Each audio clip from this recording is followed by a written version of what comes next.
c'est des fonds yoo xam ni yàgg na am ci réew am na ci réew yëpp réew yi mu am yëpp encadré nañ ko d'une manière ou d'une autre nañ ko encadré ci Sénégal y a aucun souci maintenant nag vouloir les encadrer vouloir les mettre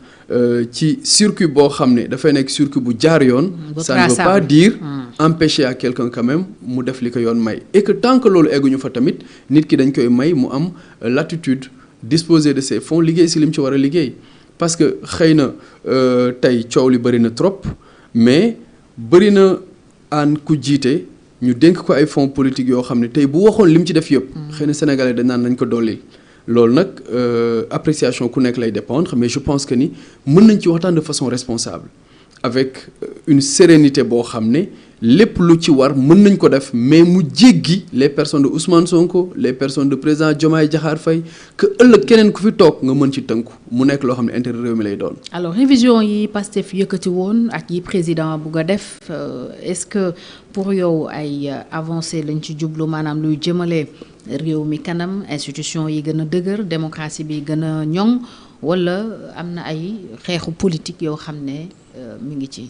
bëri na ci ay xeex politique bëri na ci yoo xam ne tey li tax sénégalais maandu ci mooy que ni da ngay xam ne lii ñuy def nii pour ñoom kese la du pour askan wi donc loolu moom du loo xam ne dañ fiy nekk di dem dans la langue de bois nous savons tous que ni aujourd'hui problème bi ñu am ci assemblée bi loolu la mooy dañu koy jëfandikoo à des fins politiques loolu nañ ko bàyyi ñu jéem a xool nu ñuy servir les intérêts de la nation et que comme ni nga ko waxee sànq le principe de kiiraay aujourd'hui c'est comment protéger les institutions ñu bañ leen xeexe bañ leen jëfandikoo di leen instrumentaliser pour man président loolu la woote et ñun ñëpp loolu la ñu gëm bis bu ñu gisee ni nekkatu ci mais ñun ñoo koy njëkk wax ni ko président lii nga ñu waxoon ak li nga nekk bokkul et je pense que ni moom mu ngi ci li mu nekk mooy les institutions nañ leen protéger nañu fexe ba lépp loo xam ni moom la assemblée war a dox mu dox ko correctement lu exécutif war a dox mu dox ko correctement lu justice war a dox mu dox ko correctement mais que l'État ne soit pas là pour servir un parti que l'État ne soit pas là pour servir un homme ou pour servir un groupe ou un clan mais que l'État soit républicain que l'État soit un instrument boo xam ne ci la république di sukkandiku pour mën a jox ak yelleefu doomu aadama bu nekk bu yeewoo fii ci Sénégal. justement en parlant de ça am nañu jàpp ne kiiraay bi taxaw dina tax président ni mu waxe woon wala li mu diggee woon dootu ko mën muy nekk au-dessus de la mêlée ndax moom dafa ne woon bu yegsee day démissionner de tout ce qui est responsabilité au niveau de PASTEF def na ko d'ailleurs il était le secrétaire général à l'époque mu génn ci ndax bëggoon nekk au-dessus de la mêlée tey mu nar a ñëw nekk ci boppu parti politique bu nekk au pouvoir est-ce que delloowuñu comme ni ko ñenn ñi di waxee ay années ci ginnaaw ci situation yi ñu daan nekk nga xam ne lépp daal day centraliser wu autour d'une personne personnifier le pouvoir ak yu mel noonu nekk daal ci politique bu saf-saf. waaw mais xam nga lan la nar a doon seen particularité par rapport au parti. avec Kiraay moi je pense que li ñu war a réussir mooy que ne le président saura compter sur des leaders yu responsables yu xam politique mais aussi yoo xam ne dinañu ko mën a féete ci wàllu woowu et que li ñu ci gis tamit mooy parti la boo xam ne am nañu générosité bu toll ni ñëpp dañoo jubal ci benn direction mooy jàppale le président pour mu réussir parce que bu fekkoon ci direction boobu noonu le parti bi nga xam ne mooy PASTEF nekkoon avec le président peut-être kon du ñu am problème mais su fekkente ni tamit yow da nga jiite réew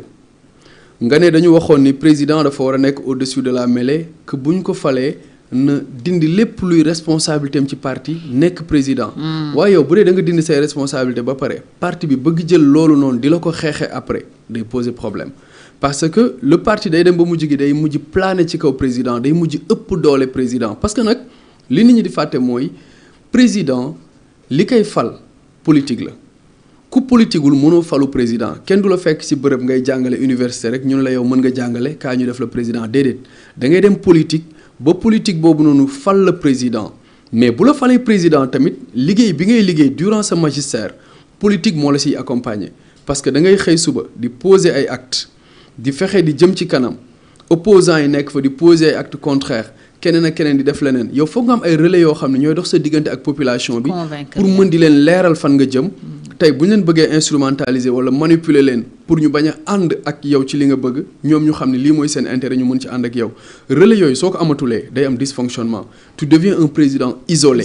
par exemple aujourd'hui Sénégal loolu la ñu doon dund benn jamono dañu toogoon sax jamono boo xam ne nit ñi dana wax naan mais président Bassirou Diomaye Diakhar Faye moom ni mu maandoo ci réew mi est-ce que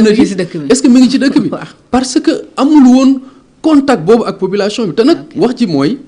loolu ñu naan ay bu ñu la falee da ngay summeeku ci parti bi loolu sa diggante la yow ak parti bi mais la constitution waxul loolu dafa ne la yow président bi kaay fii nga waat gannaaw bi ñu la falee que ne di nga protéger loi réew mi di nga protéger réew mi di nga doxal yoon di nga doxal réew mi donc loolu nga waatoon boo demee ba politique bëgg la ko teree respecté mooy saafara buy jur jàngoro kooku dañ koy bàyyi moom laa la wax sànq ma ne la bëri ànd na looy diggee ci bi nga duggagul ci état nga dugg ci état gis ne li ma diggee woon kat c'est contraire à la loi c'est anticonstitutionnel doo ko mënati def parce que yoon moo lay dab mi ngi mel ni ki woor ba digg bëccëg ñu woo la ni la weer wi feeñ na loo bëgg-bëgg woor loo ko yéene da ngay dog parce que yoon moo la dab donc président aussi dafa am foo xam ne su ko fa yoon dabee dañ koy nangul mu méngoo ak li yoon bëgg donc di la wax ne sur cette question là le Sénégal a été éprouvé dañoo dund loo xam ne wan nañu ne effectivement loolu bëggoon nañ ko yéene bu rafet la mais dans la pratique président su yilifulee parti bi nga xam ne moo ko indi ci pouvoir li muy jur mooy président bi day dugg si toog commencé doxal ki jiite parti bi commencé wuti mandat moom mu indi choc des ambitions ñu isolé président bi. est-ce que nekkuñu ci woon déjà. ah loolu moom dañuy laaj Sénégalais yi rek. donc piège la woon bi Pastef di def projet de constitution de révision constitutionnelle boo xam ne dañu doon bëgg président dootul mën a jiite parti politique. ah man xawma luñ ci yéene woon de mais li ma xam daal mooy bi mu demee conseil constitutionnel ñoom xam nañu ni loolu méngoowul ak suñu ndey charte réew bi. nga xam ne bon du article bi rek c'est tout le projet. ah mais doxalin bi moom li ci am solo. mooy ay sénégalais lañu proposé nañu loi yóbbu nañ ko fa mbaxane doone benn ñoom gis nañu ne lii kat méngoowul ak ni réew mi war a doxe ñu dàq ko donc jàpp naa ne ak yéene bu ñu ci mënoon ti am li am solo mooy institution bi nga xam ne moom mooy saytu kaaraange réew mi jàpp na ni yoon boobu noonu ñu bëggoon yoonal méngoowul ak li nga xam ne moom la Sénégal yoonal mu dàq ko. alors fii ba assemblée di am ñaari at ragaloo ñu nekk ci blocage institutionnel ndax Ousmane Sonko ak waa assemblée nationale député yi mu jiite ñoom ba tey dafa mel ni yoon bi ñu nekkoon wàccuñu ci naka ngeen nar a jàkkaarloowee ak situation boobu au cas échéant. non blocage bi du mën a am parce que ñaar rek a fi am mooy y a l'ordre politique et y a l'ordre républicain bi nga xamante ni si président moom moo koy doxal. donc le président il est suffisamment outillé nous sommes dans un régime présidentiel boo xam ni tey kenn mënu ko bloquer président kenn mënu ko tere mu jiite réew mi ci sagoom ci dalam ci jiital intérêt réew mi loolu moom sur le plan institutionnel du am ba ca des xëy na sur le plan politique la et je pense que la riposte et la réponse aujourd'hui de Kiraay est à la hauteur aujourd'hui des comportements politiques yi ñu fekk sur le terrain ba nga xam ni yaakaar naa ni foofu aussi ni mu amee ci wàllu yoon sur le plan politique aussi y a la réponse politique parce que loolu moo doon problème président boo xoolee mooy amul woon appareil politique bu ko mën a protéger bu ko mën a ndar kepp ba nga xam ni kenn du xëy rek dal ci kawam tey boo bëggee xëy dal ci kaw président sax da ngay am lu la doy sëkk balaa ngay egg ci moom donc je pense que ne sur ce plan là le Sénégal quand même peut dormir tranquillement xam ne am nañu parti am nañu président am nañu ay institutions yoo xam ne dëgër nañu et que mën nañu jiite réew mi te du am benn yëngu-yëngu. alors seen appareil boobu itam fan yi am na coow lu ko yëngal. muy polémique sur la durée du mandat présidentiel. mel na ni am na werante ndax gis nañu l'ancien ministre Arona Coumba Ndoffène Diouf bi mu ko waxee ku mel